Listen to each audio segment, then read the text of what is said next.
نظم تسلیم و رضا فرسٹ ایئر دوسرے بند کے پہلے دو اشعار ہیں۔ گر یار کی مرضی ہوئی سر جوڑ کے بیٹھے، گھر بار چھڑایا تو وہیں چھوڑ کے بیٹھے، موڑا انہیں جیدھر وہیں منہ موڑ کے بیٹھے، گدڑی جو سلائی تو وہی اوڑھ کے بیٹھے۔ تسلیم و رضا نذیر اکبر آبادی۔ زبان اردو کے پہلے عوامی شاعر سید ولی محمد نذیر اکبر آبادی نے مسدس کے اس بند میں درویش خدا مست لوگوں کی صفت تسلیم و رضا بیان کی ہے۔ ان کے دلوں کی تاریں بارگاہ الہی سے جڑی ہوتی ہیں۔ جب وہ سمجھتے ہیں کہ ہمارا رب ہم سے یوں راضی ہوگا کہ ہم سرزمین وطن پر والدین، اہل و عیال، اقرباء اور احباب کے ساتھ وقت گزاریں تو بخوشی زندگی کے لمحات گزارتے ہیں، باہم مشورہ کرتے ہیں، صلہ رحمی کرتے ہیں، اس حالت پر کوئی اعتراض نہیں کرتے بلکہ سراپا تسلیم و رضا بن جاتے ہیں۔ بقول شاعر جس حال میں تو رکھے تیری بندہ پروری ہے، تیری بندہ پروری سے میرے دن گزر رہے ہیں۔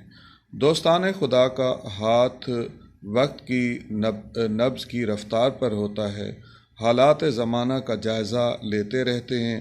وہ محسوس کرتے ہیں کہ رب رحمان و رحیم ہم سے اس طرح راضی ہوگا کہ سرزمین وطن پر کو خیر باد کہیں۔ اللہ والوں کے دلوں میں یہ امر القاء بھی ہو جاتا ہے، یعنی رب کی بارگاہ سے ایک پیام محسوس کرتے ہیں کہ اے میرے ولی، اے میرے دوست، اے میرے مخلص بندے، تو وطن میں کیا کر رہا ہے؟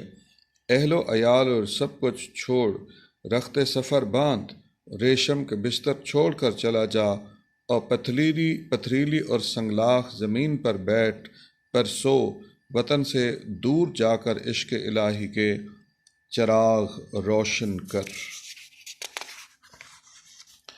عاشقان الہی کو جس طرف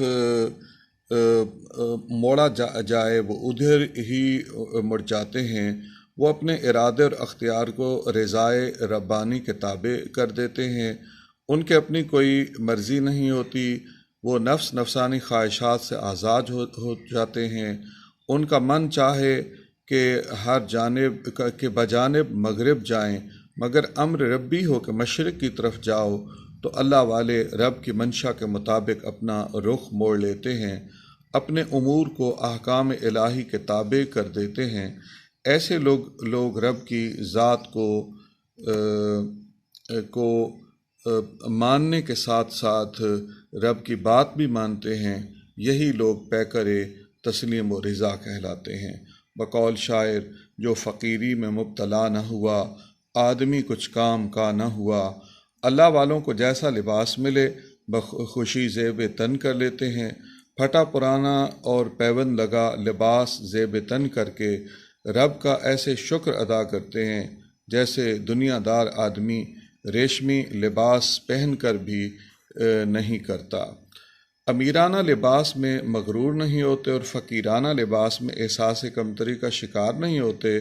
لباس کو وسیلہ ستر پوشی سمجھتے ہیں، ذریعہ احساس تفاخر نہیں بناتے۔